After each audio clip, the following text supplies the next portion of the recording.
Shalom jemaat Tuhan. Aduh, shalom. Oke, selamat datang di ibadah pukul 11.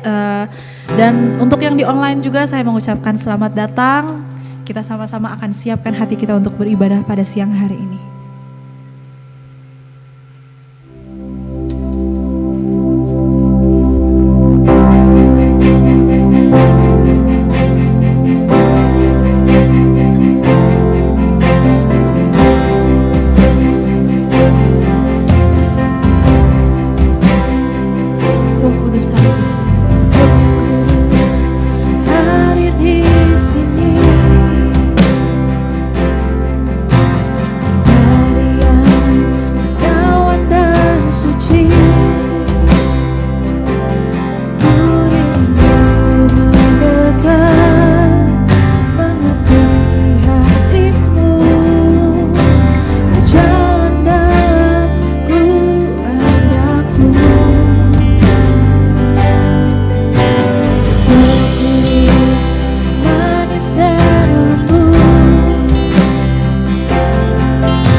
Bapak Ibu semua, mari sama-sama kita bersalam-salaman ke kanan dan ke kiri kita.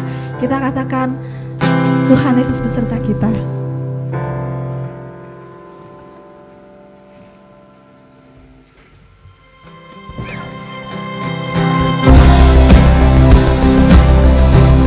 Sama-sama kita bertepuk tangan.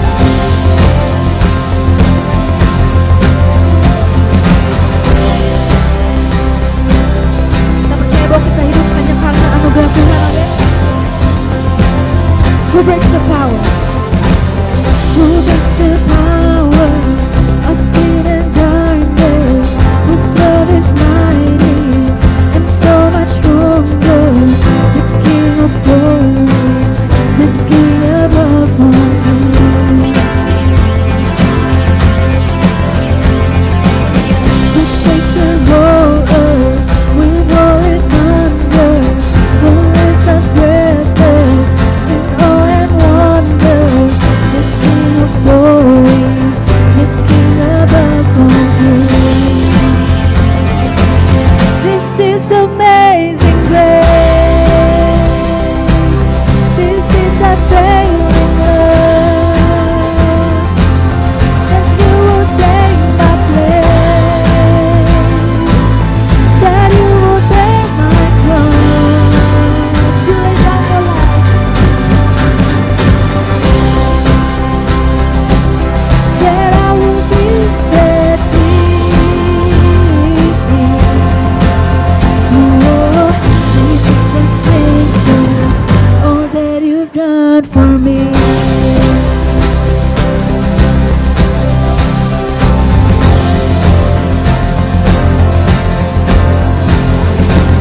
Who brings our chaos back into order? Who makes the orphan a son and daughter? The King of glory, the King of glory. Who rules the nations with truth and justice?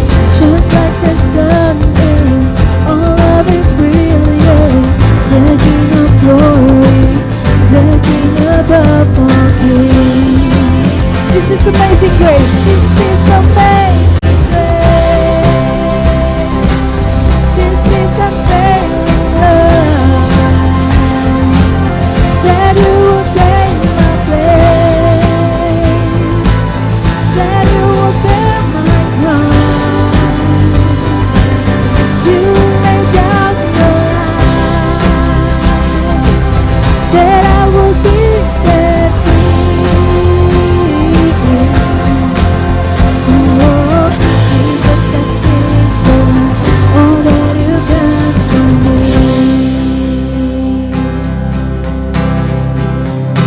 Worthy is the Lamb who was slain. Worthy is the King who conquered the grave. Worthy is the Lamb who was slain. Worthy is the King who conquered the grave. Worthy is the Lamb who was slain. Worthy is the King who conquered the grave. Worthy is the Lamb who was slain. Worthy, worthy, worthy. Oh, this is amazing grace. This is unfailing love. That you will take my place.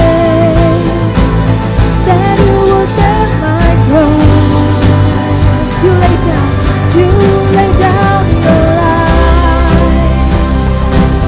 And I will be set free. Oh, Jesus, I sing for all that you've done for me.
Yesusku,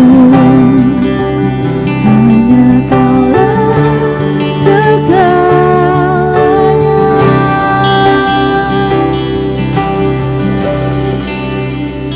Ku yakin Kau hadir di sini, ku rasakan kuasa yang tak terbatas. Ku yakin Kau letak di sini, kemenangan terjadi di sini. Yes, Lord.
Pembacaan Alkitab yang pertama kita ambil dari Perjanjian Lama, Ayub 14 ayat 1 sampai 2 dan 7 sampai 15, dilanjutkan Ayub 19 ayat 23 sampai 27a. Setelah mati tidak ada harapan lagi. Manusia yang lahir dari perempuan singkat umurnya dan penuh kegelisahan. Seperti bunga ia berkembang lalu layu. Seperti bayang-bayang ia hilang, lenyap dan tidak dapat bertahan. Karena bagi pohon masih ada harapan. Apabila ditebang, ia bertunas kembali dan tunasnya tidak berhenti tumbuh. Apabila akarnya menjadi tua di dalam tanah dan tunggalnya mati di dalam debu, maka bersemilah ia. Setelah diciumnya air dan dikeluarkannya lah ranting seperti semai. Tetapi bila manusia mati, maka tidak berdayalah ia. Bila orang binasa, di manakah ia? Seperti air menguap dari dalam tasik dan sungai surut menjadi kering. Demikian juga manusia berbaring dan tidak bangkit lagi, sampai langit hilang lenyap.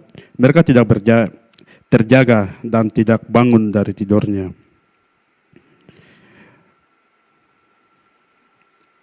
Kiranya engkau menyembunyikan aku di dalam dunia orang mati. Melindungi aku sampai murkamu surut dan menetapkan waktu bagiku. Kemudian mengingat aku pula. Kalau manusia mati, dapatkah ia hidup lagi? Maka aku akan menaruh harap selama hari-hari pergumulanku, sampai tiba giliranku. Maka engkau akan memanggil dan aku pun akan menghanyut. Engkau akan rindu kepada buatan tanganmu. Ayat 19 ayat 23 sampai 27. Kiranya perkataanku ditulis, dicatat dalam kitab, terpahat dengan besi pengukir dan timah pada gunung batu untuk selama-lamanya. Tetapi aku tahu penebusku hidup dan akhirnya ia akan bangkit di atas debu. Juga sesudah kulit tubuhku sangat rusak, tanpa dagingku pun aku akan melihat Allah. Yang aku sendiri akan melihat memihak kepadaku, mataku sendiri menyaksikannya, dan bukan orang lain. Hati sanubariku merasa karena rindu. Demikianlah firman Tuhan.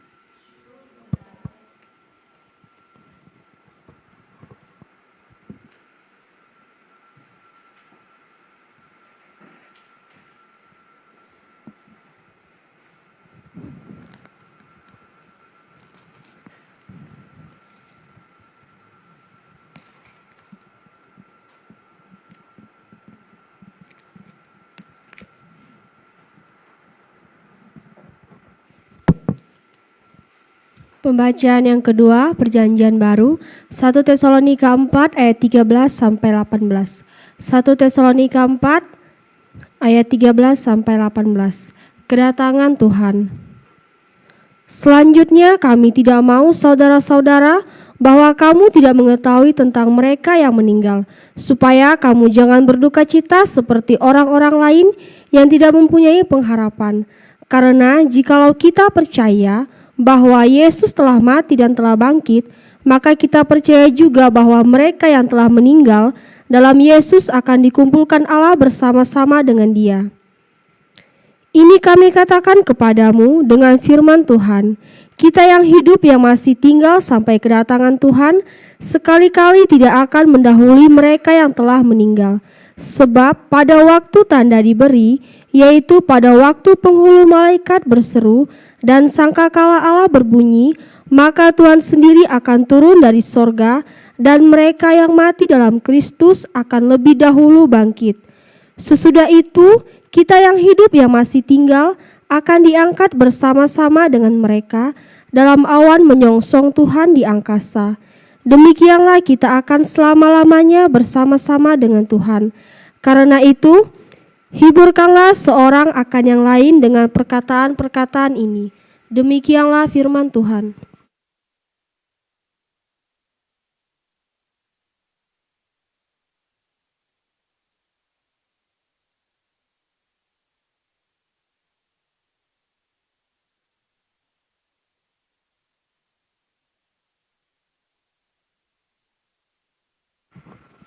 Shalom teman-teman, apa kabar? Baik, puji Tuhan ya. Kita akan mendengarkan firman Tuhan, mari kita berdoa ya.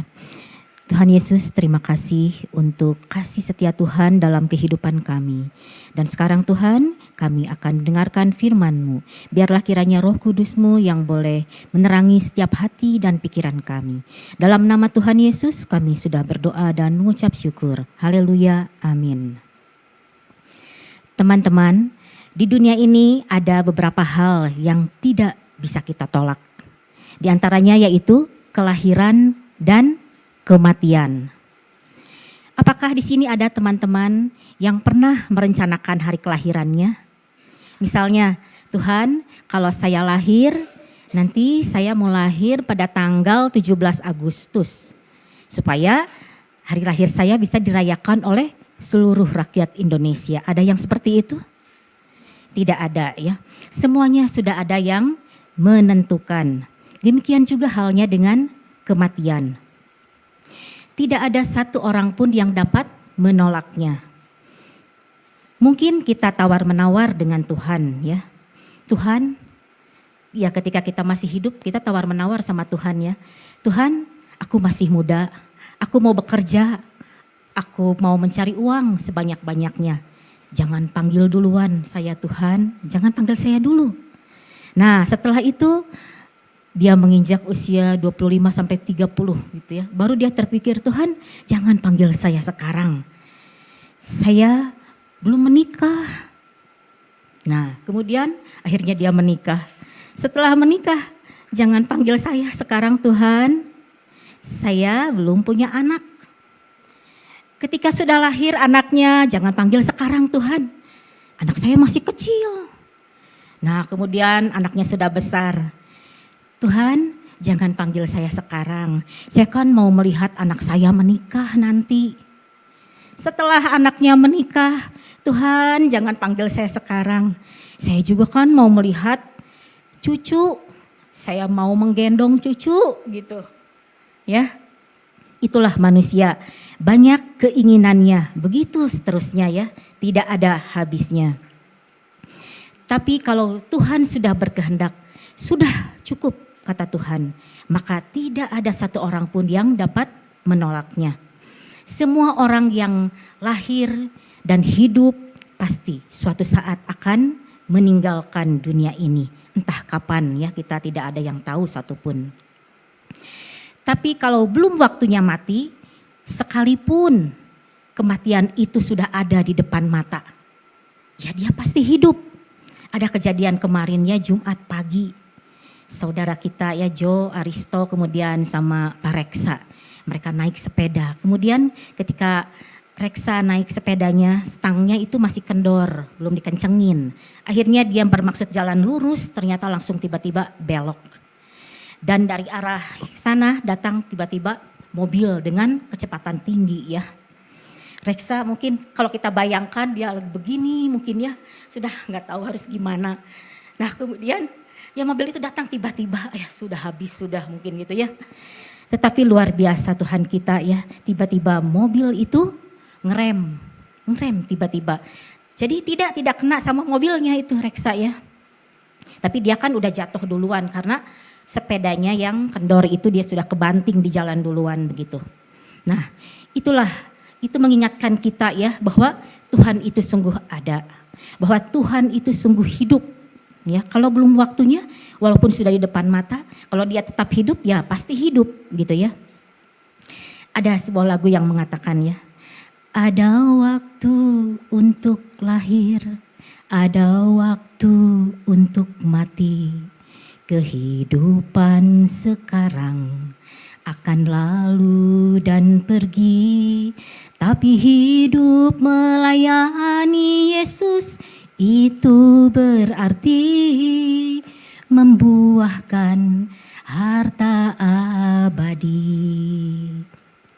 Jadi mungkin kalau kita masih diberi kesempatan sama Tuhan untuk hidup dalam dunia ini, kita harus mau melayani Tuhan. Karena hidup ini begitu singkat ya. Hidup ini begitu singkat. Seperti dalam kitab Ayub ya, yang sudah kita baca tadi. Di sini Ayub menceritakan tentang hidupnya yang fana. Kita semua pastinya pernah mendengar cerita tentang Ayub ya. Pada zamannya Ayub itu adalah seorang yang sangat kaya raya sekali. Siapa di sini teman-teman yang hidupnya mau kaya seperti Ayub? Ada? Angkat tangan. Pasti dalam hatinya semua, saya pengen kaya, saya pengen punya banyak uang gitu ya. Pasti begitu ya. Bohong kalau nggak ada mah. Pasti, cuma malu-malu nih. Dalam hatinya pasti ya saya pengen kaya Tuhan. Ya nggak apa-apa ya. Wajar namanya orang hidup ya. Nah, Ayub juga demikian. Dia sangat kaya raya sekali. Dia mempunyai keluarga yang bahagia gitu. Diberikan istri yang cantik. Dikaruniai anak. Kalau Andri dan Dea baru satu ya. Kalau Ayub berapa anaknya? 10 ya. 7 anak laki-laki dan 3 orang anak perempuan. Yang pastinya cantik-cantik dan ganteng-ganteng gitu ya. Saking kayanya Ayub juga dia punya banyak sekali harta. Dia banyak ternaknya. Ya, banyak ternak juga banyak budak-budaknya. Hartanya sangat melimpah ruah. Tetapi apa yang terjadi? Atas seizin Tuhan, kehidupan Ayub berubah 180 derajat. Dia yang asalnya kaya melimpah, kekayaannya habis. Dia yang mempunyai anak-anak, anaknya juga mati semua. Siapa di sini yang pengen hidupnya seperti Ayub? Udah kaya tiba-tiba menderita, ada?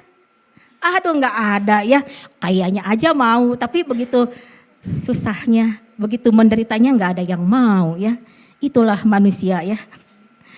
Nah selain itu apa yang terjadi dalam diri Ayub? Ayub juga dia ditimpa oleh sakit penyakit. Dia mengalami borok-borok, badannya gatal-gatal. Sehingga Ayub itu dijauhi oleh teman-temannya. Biasalah ya kalau orang kaya banyak duit ya. Dia banyak teman-temannya, wah sanak saudaranya pada datang gitu. Bahkan yang bukan saudara pun ngaku-ngaku, saya saudaranya dia gitu ya. Tetapi setelah jatuh miskin, apa yang terjadi? Teman-teman Ayub pada menjauhi Ayub. Saudara-saudara Ayub pada pergi menjauh ya.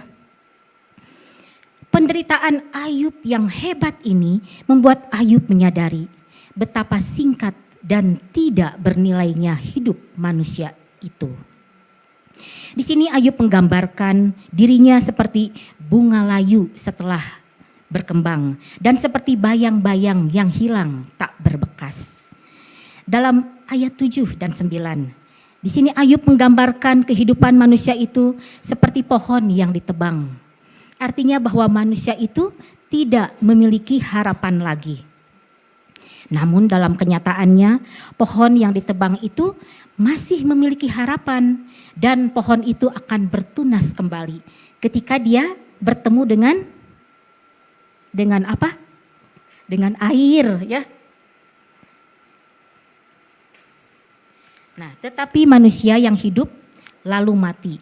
Dia tidak memiliki harapan lagi. Mengapa? Karena selama manusia itu hidup di dalam dunia ini, dia tidak mau datang kepada sumber air itu, yaitu Yesus Kristus ya. Sehingga dalam ayat yang ke-10 sampai 12 Ayub mengatakan, tetapi bila manusia mati, maka tidak berdayalah ia. Bila orang binasa, di manakah ia? Seperti air menguap dari dalam tasik dan sungai surut dan menjadi kering. Demikian juga manusia berbaring dan tidak bangkit lagi sampai hilang dan lenyap. Mereka tidak terjaga dan tidak terbangun dari tidurnya. Ini adalah gambaran dari manusia yang selama hidup di dunia ini dia tidak mau percaya kepada Allah. Dia tidak mau percaya kepada Yesus Kristus. Sehingga ketika manusia itu mati, dia binasa untuk selama-lamanya. Kemudian dalam ayat 13 dikatakan, kiranya engkau menyembunyikan aku di dalam dunia orang mati, melindungi aku sampai murkaku surut. dan menetapkan waktu bagiku, kemudian mengingat aku pula.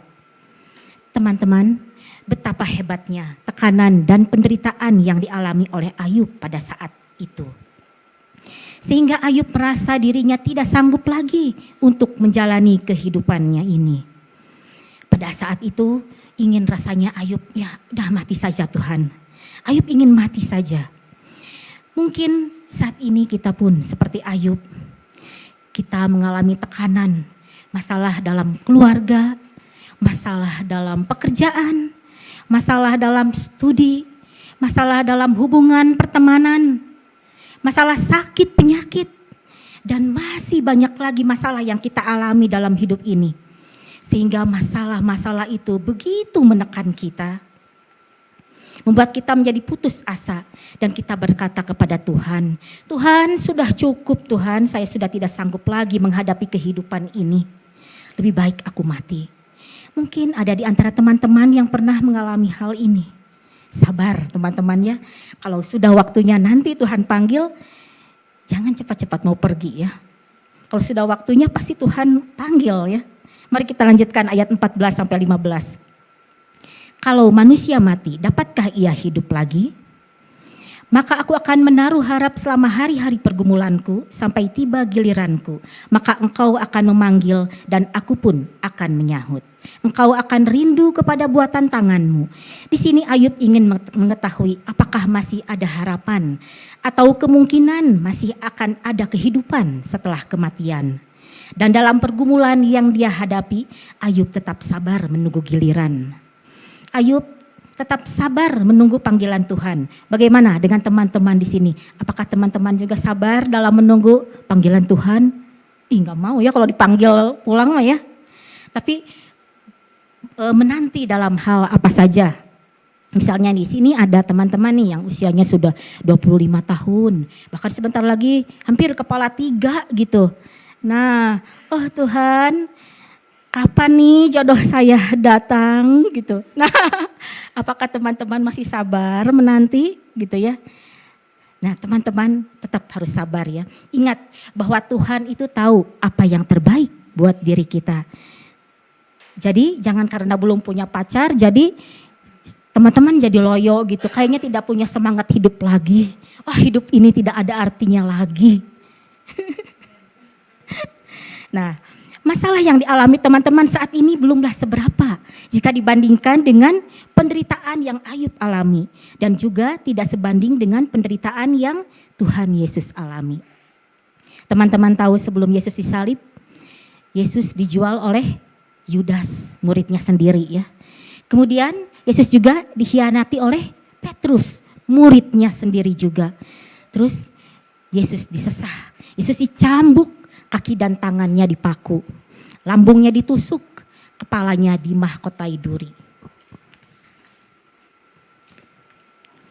Yesus mengalami penderitaan yang hebat. Padahal Yesus tidak mempunyai kesalahan apa-apa ya.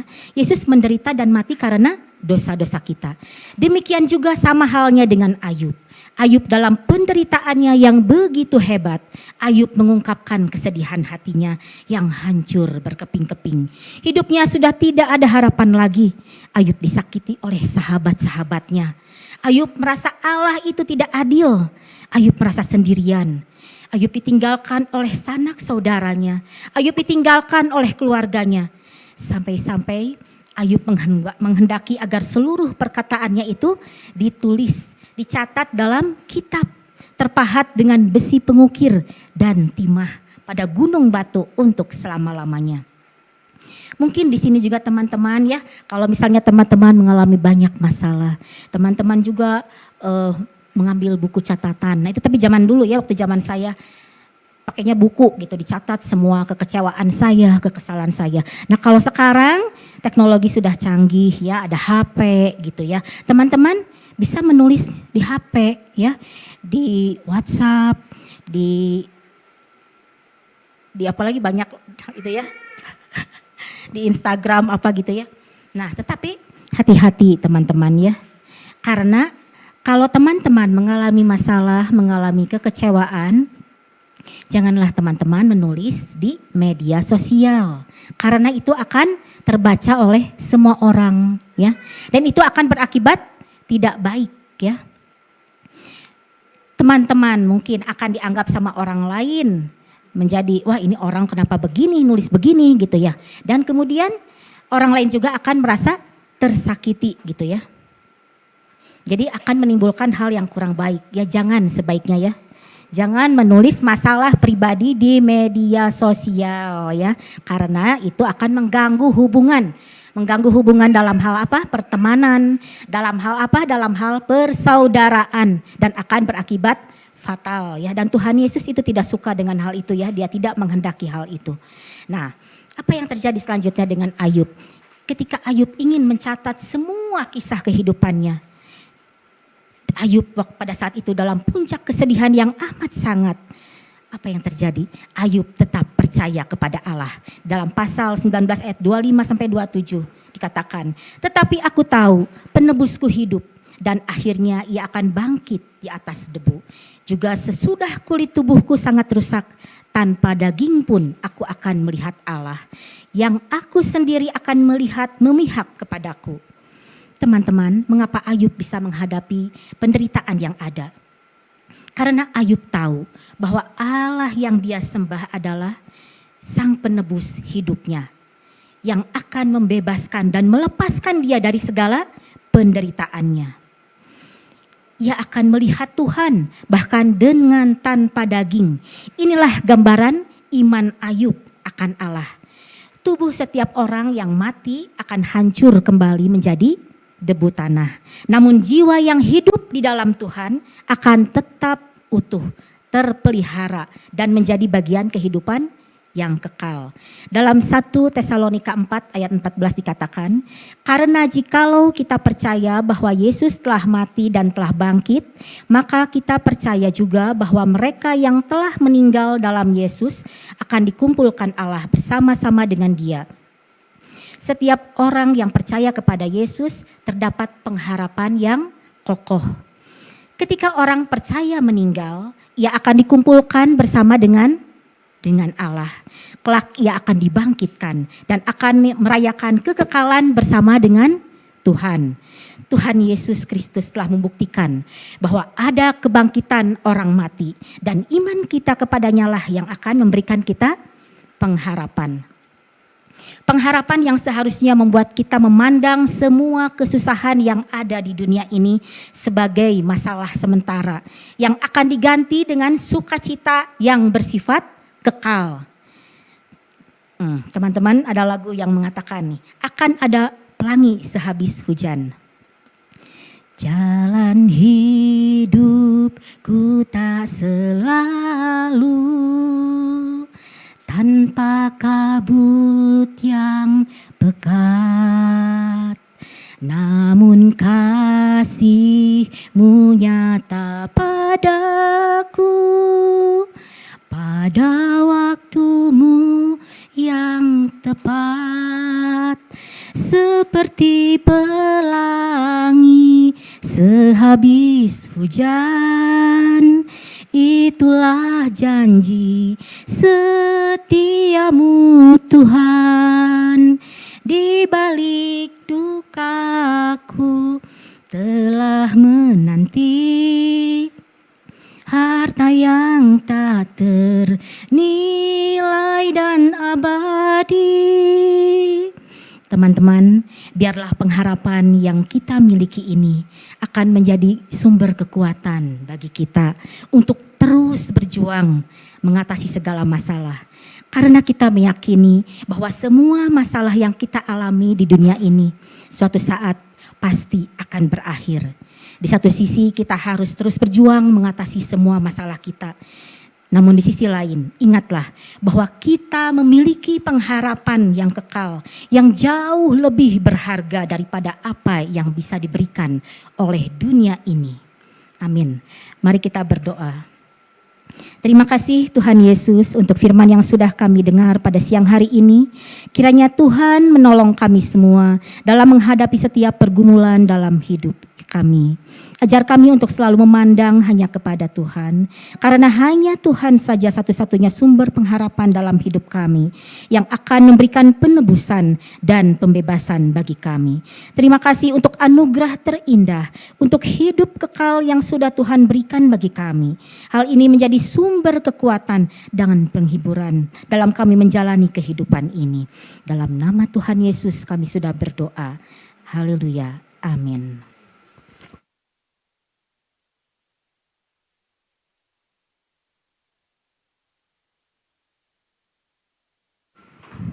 Baik, teman-teman dan Bapak Ibu semua dipersilakan berdiri.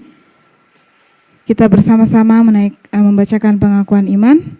Aku percaya kepada Allah, Bapa yang Maha Kuasa, Khalik langit dan bumi, dan kepada Yesus Kristus Putranya yang tunggal, Tuhan kita, yang dikandung dari Roh Kudus, lahir dari anak darah Maria, yang menderita secara di bawah pemerintahan Pontius Pilatus, disalibkan, mati dan dikuburkan.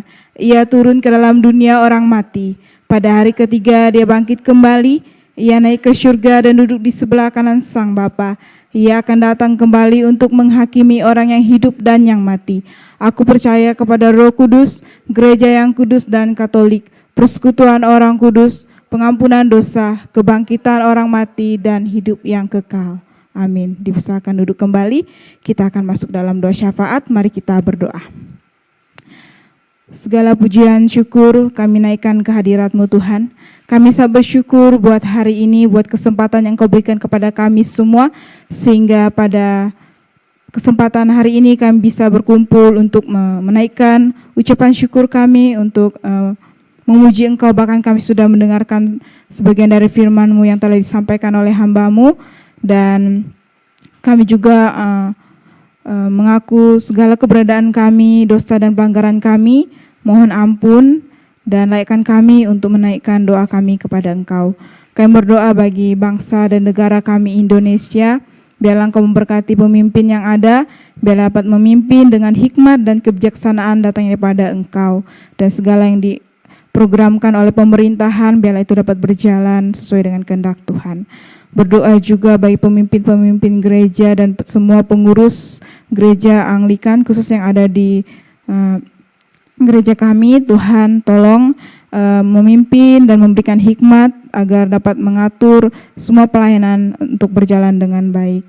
Kami berdoa juga buat kegiatan kami minggu depan dan seterusnya. Tuhan, biarlah apa yang kami telah rencanakan semuanya dapat berjalan sesuai dengan kehendak Tuhan. Berkati semua yang hadir pada siang hari ini, baik itu yang berumah tangga, yang bekerja, bahkan yang berkuliahan. Biarlah Engkau juga memberkati mereka, memberikan kesehatan dan kekuatan. Dan bagi teman-teman kami yang sakit, di mana pusat ini berada, Tuhan sembuhkan dan Tuhan pulihkan. Kami serahkan segala ucapan syukur kami di hadapan Tuhan. Biarlah Engkau yang menjawab sesuai dengan waktu Tuhan. Mari kita berdoa seperti yang telah diajarkan oleh Juru Selamat kita. Bapa kami yang di surga, dikuduskanlah nama-Mu. Datanglah kerajaan-Mu, jadilah kehendak-Mu di bumi seperti di surga. Berikanlah kepada kami pada hari ini makanan kami yang secukupnya, dan ampunilah kami akan kesalahan kami, seperti kami juga mengampuni orang yang bersalah kepada kami.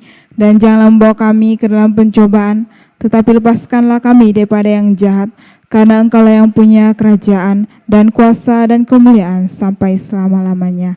Amin. Kita akan masuk dalam persembahan. Yang bertugas dipersilakan. Selamat memberi, Tuhan Yesus memberkati.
Semuanya dipersilakan berdiri sekali lagi.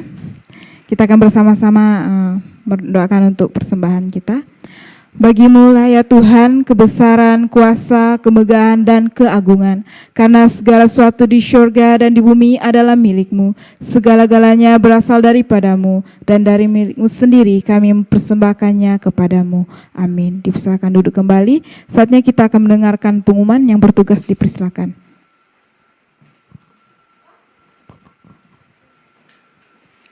Baik, selamat siang teman-teman. Kami ada beberapa pengumuman. Yang pertama kami mengucapkan selamat datang dan terima kasih kepada teman-teman yang sudah bergabung di ibadah pada siang hari ini. Lalu selamat datang juga kepada teman-teman yang mungkin baru pertama kali bergabung. Apakah ada di sini? Atau mungkin di online. Selamat datang, selamat bergabung. Kami rindu untuk bertemu kembali untuk beribadah bersama di minggu depan. Lalu terima kasih juga kepada pengkhotbah pada hari ini, Bu Yuli. Semoga Tuhan Yesus memberkati pelayanan Ibu Yuli ke depannya dan keluarga.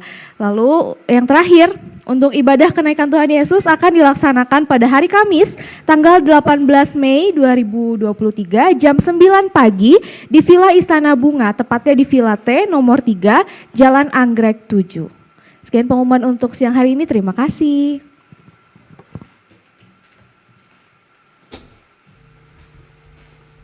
Baik, teman-teman, ada sedikit penambahan terkait ibadah konfirmasi. Ibadah konfirmasi akan dilaksanakan pada tanggal 23 Mei 2023, hari Selasa, tepatnya hari Selasa, jam 6 sore di Gedung Dana Mulia. Sudah pada tahu kan Gedung Dana Mulia?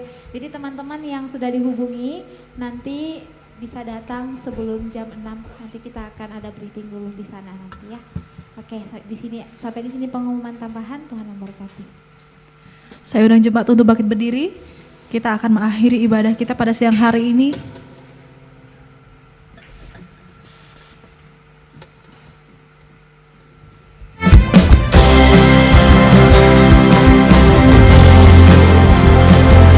Mari sama-sama kita bertepuk tangan.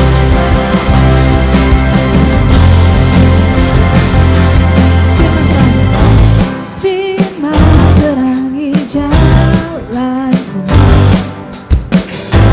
risau manis jauh.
dan Roh Kudus menyertai kita senantiasa.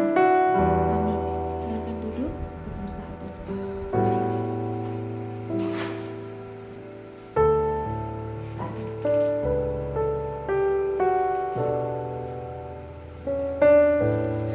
Amin. Baik teman-teman, Bapak Ibu, terima kasih sudah bersekutu bersama pada siang hari ini. Kita sama-sama bangkit berdiri, kita bersalam-salaman dan kita akan menuju ke bawah untuk makan siang bersama. Selamat hari Minggu dan Tuhan Yesus memberkati. Untuk yang di Zoom juga selamat hari Minggu, Tuhan Yesus memberkati.